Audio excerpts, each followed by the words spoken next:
तो आप हमारे YouTube चैनल MCQ जंक्शन में स्वागत है। तो आइए स्टार्ट करते हैं। जैसे कि हमने बताया था कि आप लोगों को मैं मैथ का प्रैक्टिस सेट, जिसमें हमारे 20 क्वेश्चन होंगे, वो भी एकदम पेपर से मिलता जुलता हुआ, ठीक। तो हम आज पेपर से मिलता जुलता हुआ एकदम मैथ का 20 क्वेश्चंस करेंगे।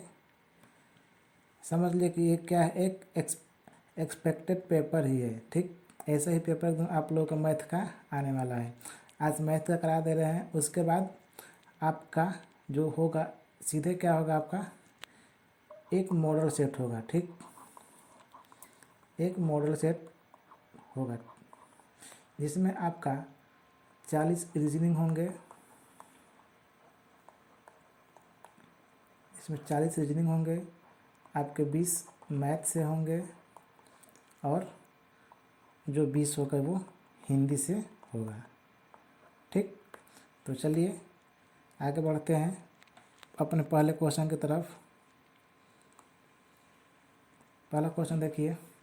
पहला क्वेश्चन है कि कितने वर्षों में कोई राशि 10% वार्षिक ब्याज की दर से अपने से दोगुनी हो जाएगी। चलिए इसको करिए।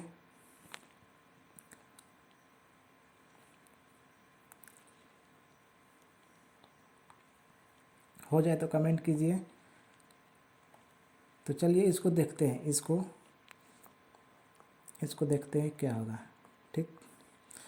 तो ये है कि कितने वर्षों में कोई राशि 10% वार्षिक ब्याज की दर से दोगुनी हो जाएगी। क्या बोला है, हमारा टाइम पूछा है, दर क्या दिया है 10%। तो हम मान लेते हैं कि हमारा मूलधन क्या है 100। हमारा मूलधन 100 और मिश्र धन। तो इस क्वेश्चन के हिसाब से मिश्र धन क्या होगा, क्योंकि वो बोला है कि अपने से दुगुना हो जाए, मतलब जो मूलधन क्या हो वो अपने से दुगुना हो जाए 10% वार्षिक ब्याज पर। तो हमारा मूलधन दुगुना होगा तो कितना हो जाएगा 200। तो हमारा ब्याज क्या आ जाएगा, तो ब्याज बराबर सब लोगों को मालूम ही है क्या होता है, मिश्र धन माइनस मूलधन, ठीक। तो हमारा मिश्र धन कितना है 200 माइनस 100 बराबर 100। तो 100 हमारा क्या आ गया ब्याज, 100 हमारा ब्याज आ गया। तो सभी लोगों को मालूम होगा कि अब हमको क्या निकालना है समय। तो अब समय बराबर क्या हो जाएगा, हमारा समय बराबर हो जाएगा ब्याज गुणे 100, ब्याज गुणे 100 बट्टा में मूलधन गुणे दर, ठीक। समय निकालना है तो हमारा ब्याज क्या है, हमारा ब्याज यहाँ निकाले हैं, ब्याज हमारा 100 गुणे 100 और बट्टा में पी क्या है, हमारा मूलधन 100 है और दर क्या है, दर यहाँ पर दिया है 10%। तो इसको कटाइए, ये कट गया, ये कट गया, तो हमारा समय कितना हो गया, समय आ गया 10 वर्ष। मतलब जो ये क्वेश्चन कहा है कि जो राशि है जो अपने आप के दुगुनी हो रही है कितने वर्षों में होगी 10 वर्ष। तो इसका कौन सा ऑप्शन सही होगा, ऑप्शन नंबर ए, ठीक। इसका और एक विधि देखते हैं, ट्रिक। इसका एक सूत्र भी होता है,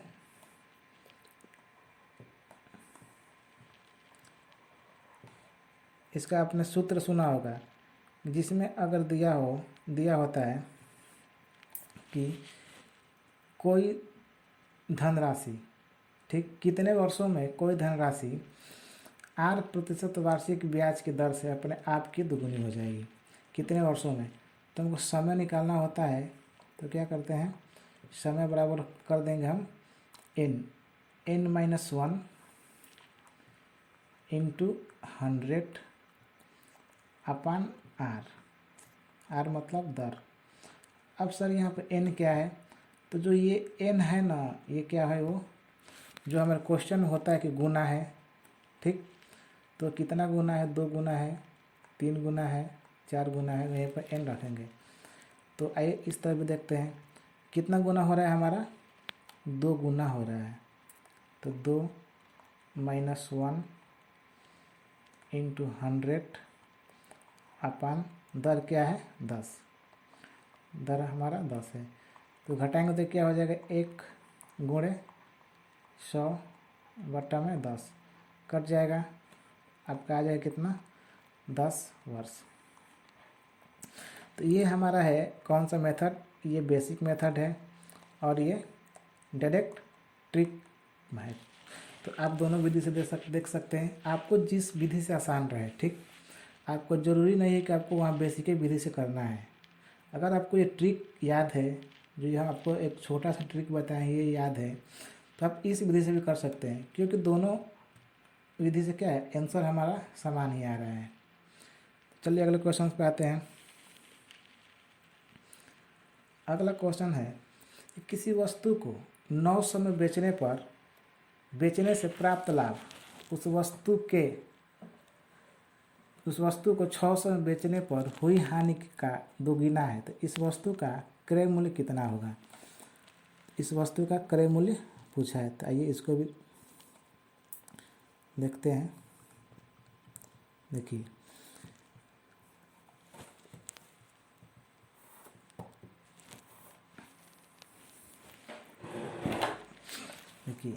तो यहाँ पर क्या है, क्या मानेंगे कि माना हमारा क्रय मूल्य क्या है,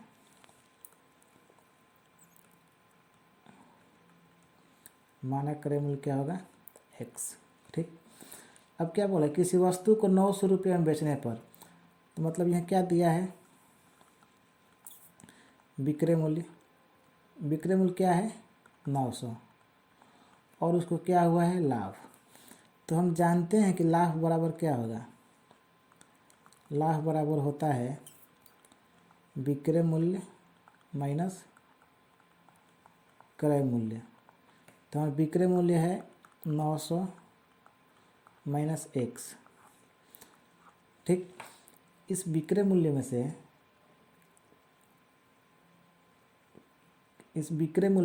क्रय मूल्य घटा देंगे तो क्या आएगा, हमारा लाभ आएगा।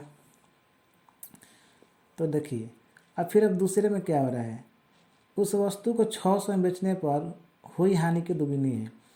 तो दूसरी बार में क्या उसका विक्रय मूल्य है, दूसरे बार विक्रय मूल्य 600, ठीक। तो उसको हानि हो रही है, तब हानि बराबर सूत्र लगा देंगे, हानि बराबर क्या होगा, क्रय मूल्य माइनस विक्रय मूल्य, ठीक। तो हमारा क्रय मूल्य क्या होगा 600, सॉरी क्रय मूल्य हमारा x होगा, इसको मिटा लेते हैं।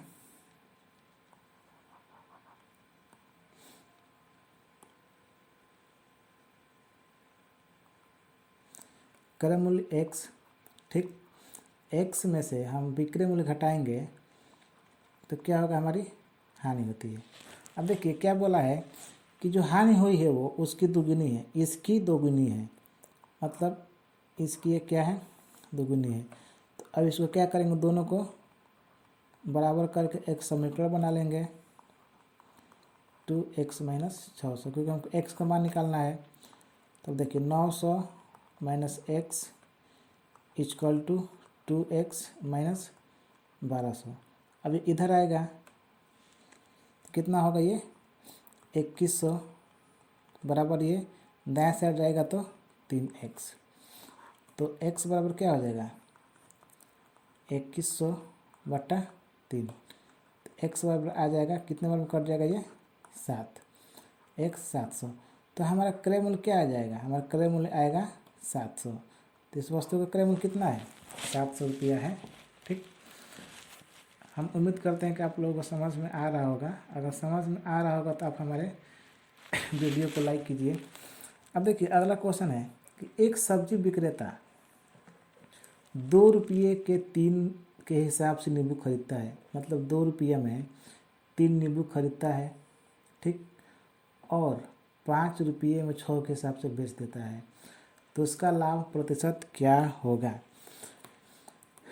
आइए इसको भी देखते हैं। सबसे पहले क्या करेंगे कि 2 रुपया में 3 नींबू खरीदता है, तो यहाँ पे क्या करेंगे, पहले एक नींबू का क्रय मूल्य निकालेंगे। एक नींबू का क्रय मूल्य, एक नींबू का क्रय मूल्य कितना हो जाएगा? 2/3 रुपया, ठीक। अब क्या कर रहा है कि 5 रुपये में 6 के हिसाब से बेच देता है, तो अब यहाँ पर एक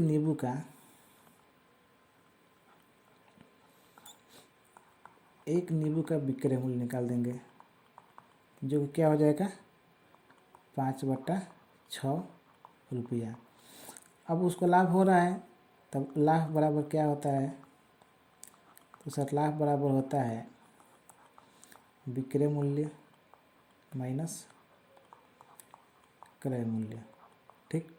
तो हमारा विक्रय मूल्य क्या है? विक्रय मूल्य हमारा 5/6 माइनस क्रय मूल्य 2/3।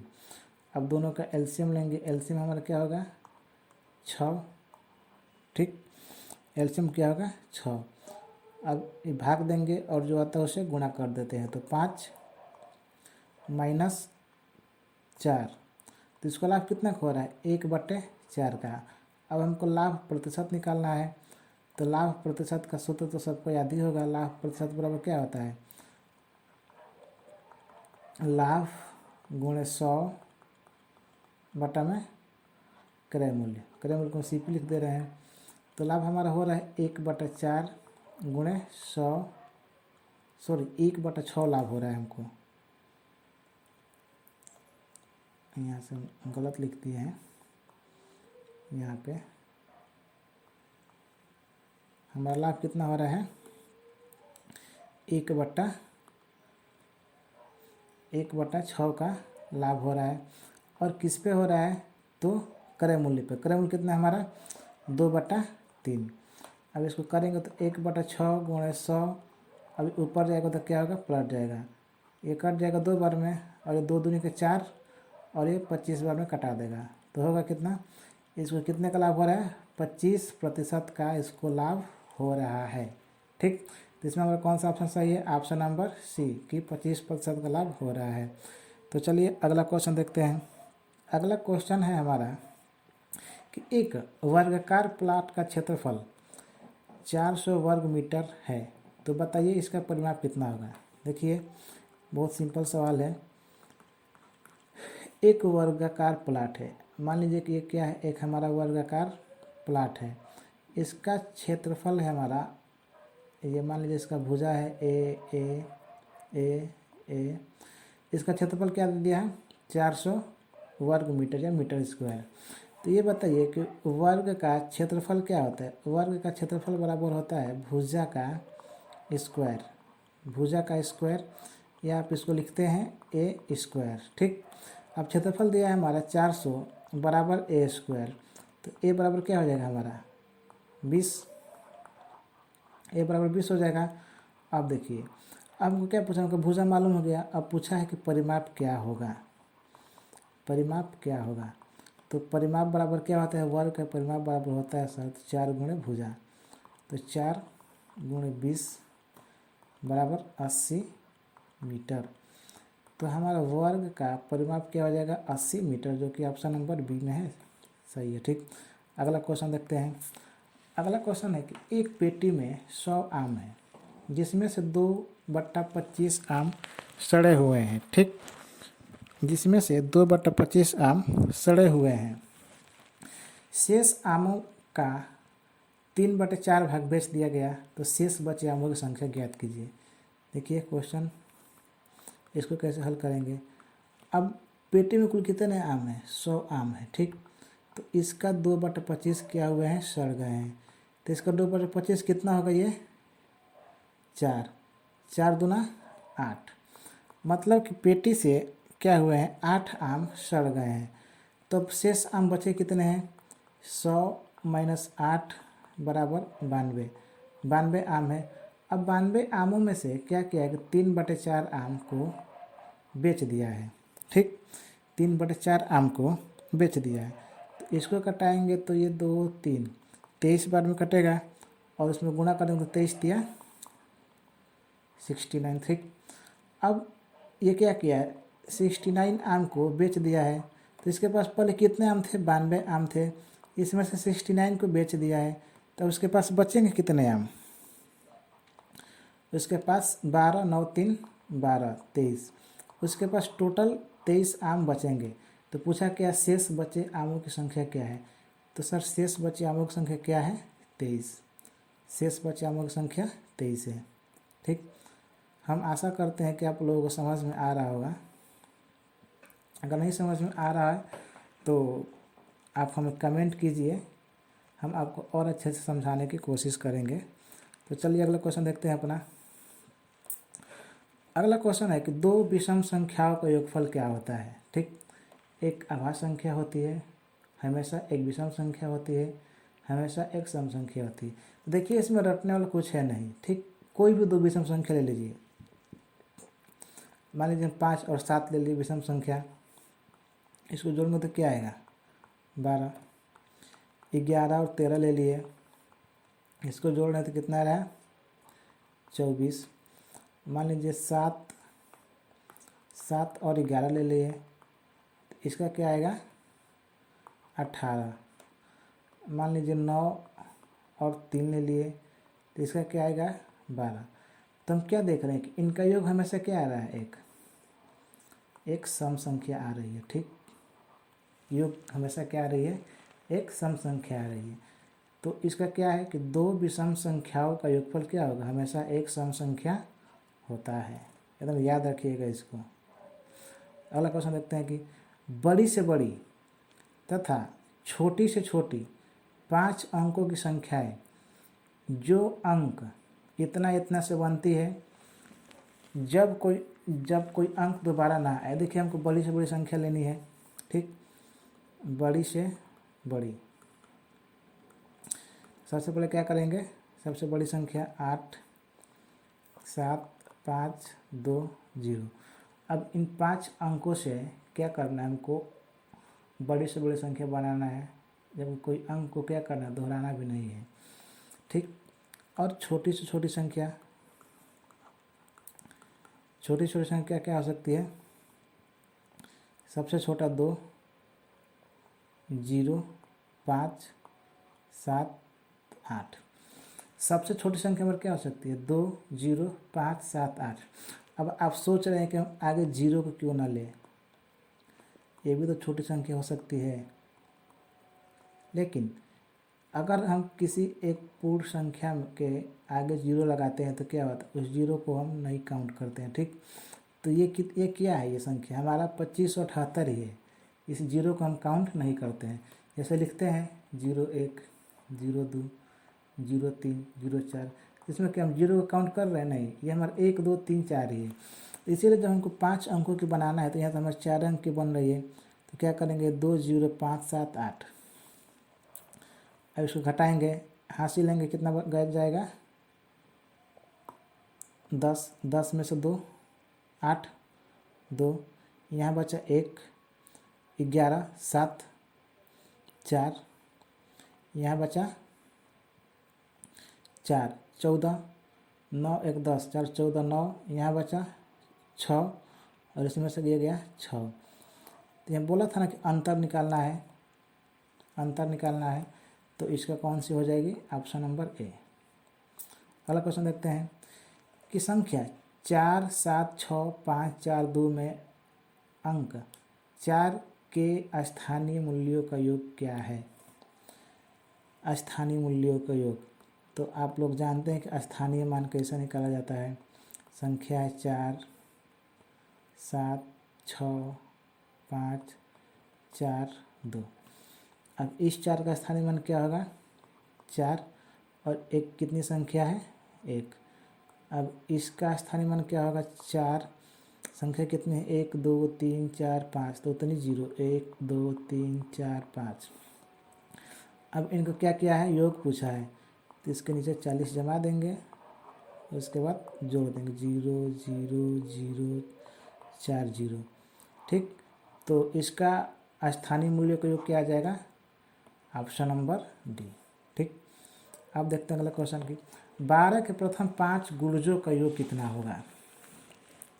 हमको 12 के प्रथम 5 गुणजों का योग निकालना है। ठीक, अच्छा ये बताइए आप इसको कैसे निकालते होंगे? ऐसे 12 गुणे 1 बराबर 12, 12 गुणे 2 बराबर 24, 12 गुणे 3 बराबर 36, 12 गुणे 4 बराबर 48, 12 गुणे 5 बराबर 60।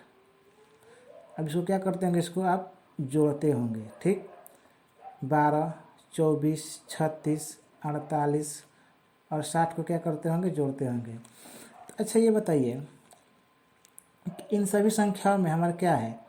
12 कॉमन हो रहा है, तो हम क्या करेंगे? इसको 12 कॉमन ले लेंगे और फिर 5 अंक तक जाना है। 1 2 3 4 5, इसको गुणा जोड़ देंगे तो 5 4 9 1 10 और 3 2 5, कितना हुआ?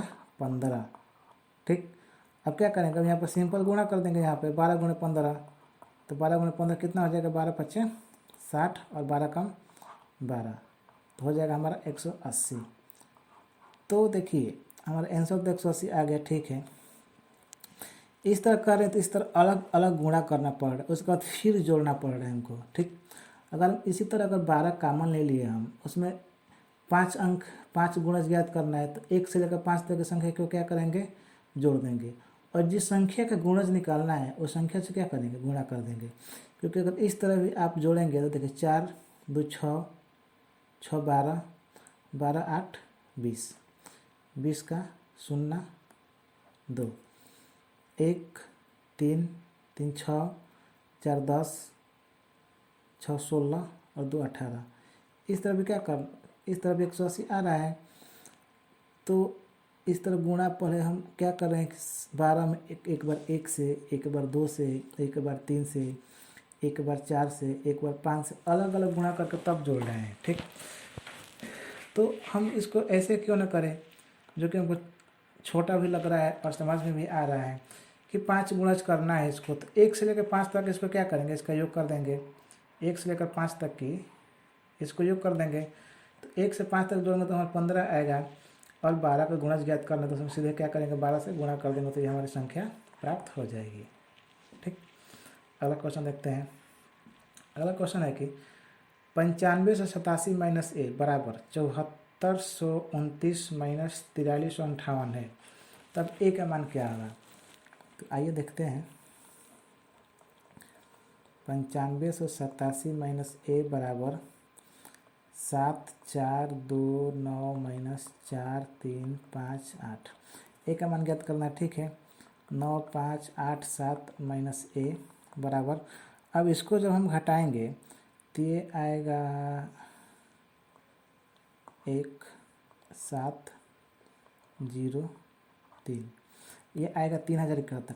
अब देखिए हमको ए का मान ज्ञात करना है, तो इसको हम इस साइड भेज देंगे, इसको इस साइड। तो 9587 माइनस 371 बराबर ए हो जाएगा। अब इसको घटाते हैं 6 1 5 6 बराबर ए, तो क्या आया हमारा? ए क्या आ गया? 6516 आया ए का मान। तो ए का मान ही पूछा था, तो कौन सा ऑप्शन है? Option number C. Option number C हमारा 6516 है। ठीक, अगला क्वेश्चन देखते हैं। अगला क्वेश्चन, निम्न में से कौन सी एक संख्या 4 5 6 और 7 से भाज्य होगी? तो जो इनमें से संख्या होगी जो इन चारों से भाज्य होगी वो क्या होगी? इनका लसा होगी। ठीक, तो इनका लसा निकालते हैं। 4 5 6 7, 2 से 2 5 3 7, 2 से 1 5 3 7, फिर 5 से कटा दीजिए 1 1 3 7, फिर 3 से कटा देंगे 1 1 1 7, फिर 7 से कटा देंगे 1 1 1 1। अब जोड़ते हैं 2 दूनी के 4, 4 5 20, 20 3 60, और 60 और 7, 60 7 7 6 42, 420। तो जो हमारी 420 संख्या होगी वो क्या होगी, इन चारों संख्या से भाज्य होंगी। अगला क्वेश्चन है हमारा कि 190% बराबर है, इसको कैसे करेंगे। देखिए 190%, और आप लोगों को मालूम होगा कि प्रतिशत का मान क्या होता है, 1/100 होता है। तो इस प्रतिशत की जगह पर क्या रख देंगे, 1/100, ये कट जाएगा, 1 0 है तो क्या करेगा, इसको 1 दशमलव ला देगा जब भाग देगा। तो ऑप्शन नंबर सी। देखिए ये इसको हल करते हैं। इसको हल कैसे करेंगे, पहले बोर्ड मास का रूल पढ़े होंगे हम लोग। पहले ब्रैकेट ऑफ डिवाइड मल्टीप्लाई, ठीक, पहले हम लोग पहले कोष्टक से चालू करते हैं, फिर ऑफ का डिवाइड भाग मल्टीप्लाई गुणा एडिशन जोड़ते हैं, इसके बाद घटा देते हैं। ठीक, तो सबसे पहले हमें क्या आया, सबसे पहले कोष्टक हल करते हैं, उसके बाद ऑफ, उसके बाद डिवाइड भागा मल्टीप्लाई गुणा एडिशन जोड़, और इसको लास्ट में घटाते हैं। तो पहले हम छोटा कोष्टक को हल करेंगे। अब कोष्टक में देखिए कोष्टक कितने प्रकार के होते हैं, 4। एक रेखा कोष्टक, एक छोटा कोष्टक, एक मझोला कोष्टक, एक बड़ा कोष्टक। तो सबसे पहले रेखा कोष्टक को, तो रेखा कोष्टक तो इसमें है नहीं, तो किसको हल करेंगे, छोटा कोष्टक को। छोटा कोष्टक को हल करते हैं, ये जाएगा गुणा करेगा, 3 एकम 3 1 4, 4/3 होगा। अब यह कितना हो जाएगा, 1 + 2 भागा 1 + 2 भागा, हमें क्या होगा, 4/3, 4/3 होगा। अब इसके आगे करेंगे तो 1 2 भागा 1 + 2 गुणे, अब क्या हो जाएगा, ये उल्टा होगा, गुणा करेंगे तो उलट जाएगा, 3/4 कटेगा 2 बार में, 3/2 हो गया। फिर 2 एकम 2, 3 2 5, तो 1 + 2 भागा 2 एकम 2, 3 5 भागा 2। जब इसको भी पलटेंगे हम तो 1/2 1 + 2 गुणे 2/5 हो जाएगा, 2/5 हो जाएगा। ठीक, तब क्या करेंगे, ये ऊपर ऊपर गुणा हो जाएगा, 1 + 2 दूनी के 4 बटा में 5, तो 5 के 20 21, 21/5, हमारे 21/5 हो जाएगा। तो ये दिया है मिश्र भिन्न में सब दिया है आंसर, हमारा एक सिंपल भिन्न आ रहा है। ठीक, तो इसको क्या करेंगे, इसको मिक्स फ्रैक्शन में बदलेंगे, भाग देंगे,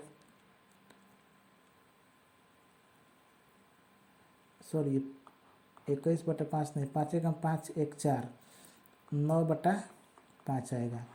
तो इसको ये सिंपल फ्रैक्शन में है, इसको मिक्स फ्रैक्शन में बदलेंगे तो क्या होगा, 1 सही 4/5, जो कि ऑप्शन नंबर कौन सा है, ऑप्शन नंबर ए। ठीक, अगला क्वेश्चन देखते हैं। इसको क्या करना है, हमको जोड़ना है।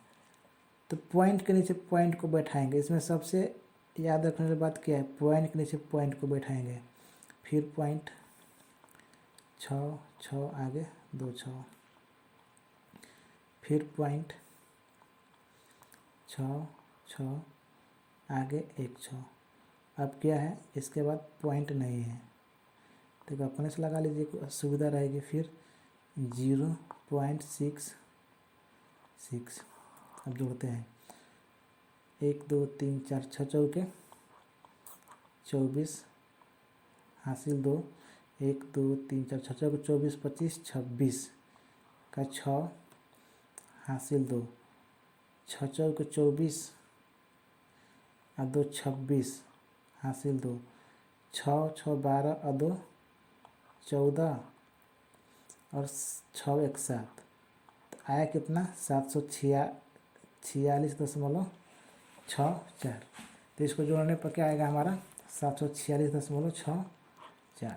ठीक, आगे देखते हैं। आगे है कि दोपहर बाद 4:05 को लिखा जाता है। तो देखिए दोपहर 11:59 तक क्या होता है AM होता है।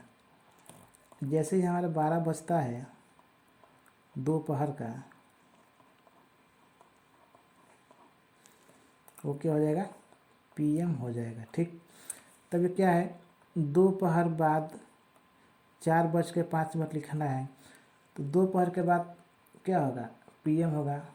फिर कब तक PM होगा रात 11:59 तक। ठीक, जैसे ही 12 बजेगा फिर क्या हो जाएगा AM हो जाएगा। तो हमको दोपहर का पूछा है, इसका दोपहर का पूछा है, तो दोपहर कब से 4:05। तो इसको कैसे लिखेंगे 4:05। दोपहर के लिए क्या लगा देंगे PM लगा देंगे, बस सिंपल सा ये वाला। अगला क्वेश्चन कि 60 किलोमीटर प्रति घंटा की चाल से जा रही 240 मीटर लंबी एक रेलगाड़ी अपनी विपरीत दिशा में 80 किलोमीटर प्रति घंटा गति से आ रही एक 270 मीटर लंबी रेलगाड़ी कितने समय में पार करेगी। तो देखिए इसको कैसे हल करेंगे, इसको हल करते हैं। तो क्या बोला है विपरीत दिशा में आ रही है, विपरीत दिशा में आ रही है। तो विपरीत दिशा के लिए क्या करते हैं दोनों को चालों का योग कर देते हैं। तब ये बताइए समय निकालने के लिए क्या करेंगे। ट्रेन 1 मतलब एक ट्रेन है, ठीक, ट्रेन 1 की लंबाई प्लस ट्रेन 2 की लंबाई और बाटा में दोनों ट्रेनों का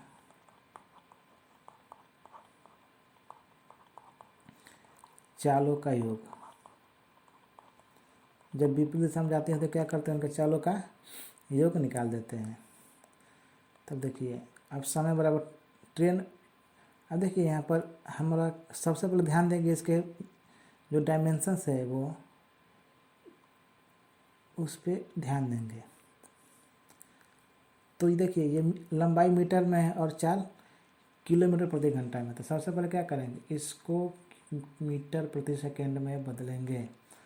तो इसके लिए क्या करेंगे हम दोनों चालों को पहले जोड़ लेंगे 48, तो कितना हो जाएगा 108 और किलोमीटर से मीटर प्रति सेकंड बदलने के लिए 5 मीटर 18 से गुणा करते हैं।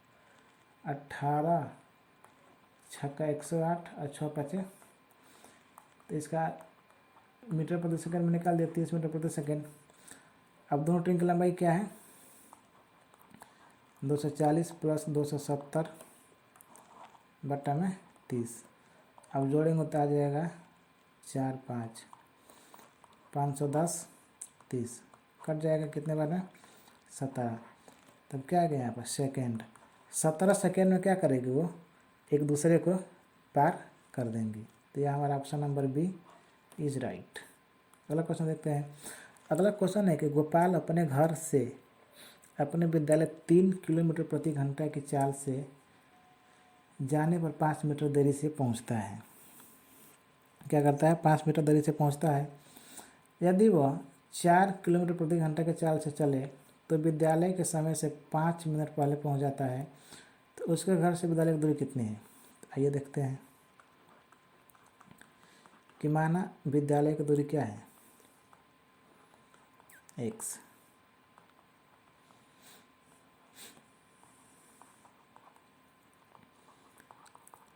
x है और इसका कुल समय क्या लग जा रहा है। इसके समय के बीच अंतर क्या है 10 मिनट। ये 5 मिनट और ये 5 मिनट। अब इसको क्या करेंगे, घंटे में बदल लेंगे, क्या आ जाएगा 1/6 घंटा। अब इनके बीच का अंतर जो है वो समय के बराबर होगा, x/4 बराबर 1/6। तो एलसीएम ले लेंगे 12, ये 4x ये 3x घट जाएगा, x हो जाएगा, x बराबर 1/6 कट जाएगा 2 बार में, x बराबर क्या आ जाएगा 2 किलोमीटर। इसके मतलब कि उसके घर से विद्यालय की दूरी कितनी है, 2 किलोमीटर है। देखिए इसके लिए एक सूत्र भी होता है दूरी निकालने के लिए, क्या होता है, चालों का गुणनफल।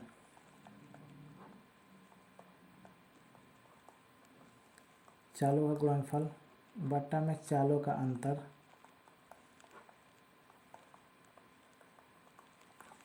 गुणे कुल समय जो लगा है वो कुल समय। ठीक, अब चालों का गुणनफल, चाल क्या क्या है, एक तो 3 और एक 4, तो 4 3 12 भागा, इनका अंतर क्या हो जाएगा 1 गुणे कुल समय क्या है 10,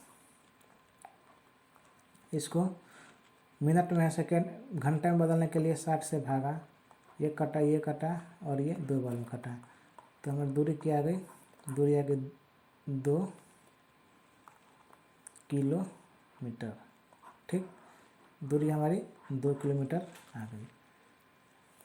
जब आपको समझ में आ रहा होगा, यहाँ तक हमको उम्मीद है। तो अगला क्वेश्चन देखते हैं कि 7085 मीटर बराबर है। देखिए अब सबसे पहले आंसर पर देखेंगे कैसे दिया है, किलोमीटर पे दिया है, तो इसको सॉल्व करते हैं। तो हम जानते हैं कि 1 किलोमीटर बराबर 1000 मीटर होता है। तो यहाँ कितना है 7085 मीटर, तो इसको तोड़ो, 7000 मीटर प्लस 85 मीटर, तो ये 7000 मीटर कितने किलोमीटर के बराबर हो जाएगा। जब हम जानते हैं कि 1 किलोमीटर 1000 मीटर के बराबर होता है, तो 7000 मीटर 7 किलोमीटर के बराबर होगा, और प्लस 85 मीटर, तो इसको कैसे लिख देंगे 7 किलोमीटर 85 मीटर। ठीक, ऑप्शन नंबर ए। अगला क्वेश्चन, एक घनाभ की लंबाई चौड़ाई व ऊंचाई क्रमशः 9 सेंटीमीटर 7 सेंटीमीटर और तथा 5 सेंटीमीटर, बताइए इसका आयतन क्या होगा।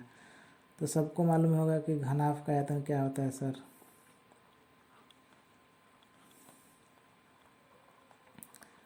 घनाभ का आयतन जो होता है लंबाई गुणे चौड़ाई गुणे ऊंचाई, 9 गुणे 7 गुणे 5, गुणा करेंगे तो कितना होगा 9 7 63 गुणे 5, 5 तिहाई 15, 5 6 30 1 31, तो किस में आ जाएगा, क्या आ जाएगा हमारा 315 घन मीटर, जो कि ऑप्शन नंबर बी सही है। लास्ट क्वेश्चन देखते हैं।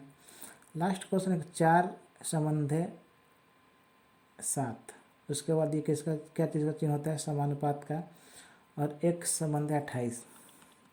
देखिए आप सभी लोग जानते हो कि जैसे 4 संबंध 7 एक संबंध 28, तो क्या है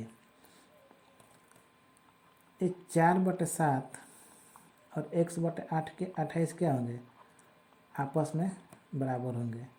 तो ये सब अब यहाँ से हमको x का मान निकाल देना है, कटा देंगे 7 चौक 28 और इधर गुणा कर देंगे 16, x का मान क्या आ गया 16।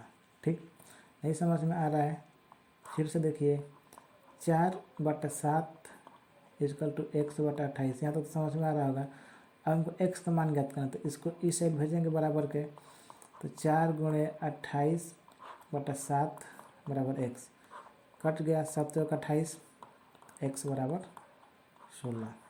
आ गया। तो चलिए इस हमारे मैथ प्रैक्टिस सेशन में 20 क्वेश्चन हो गए पूरे। हम अब अगले सेशन से क्या करेंगे कि एक आप लोगों को मॉडल सेट डालेंगे, और जिसमें आपके 40 रीजनिंग होंगे, 20 मैथ होंगे और 4 गद्यांश से लेकर 20 हिंदी के क्वेश्चन होंगे, जिससे टोटल 80 क्वेश्चन होंगे। ठीक, टोटल 80 क्वेश्चन होंगे। तो चलिए,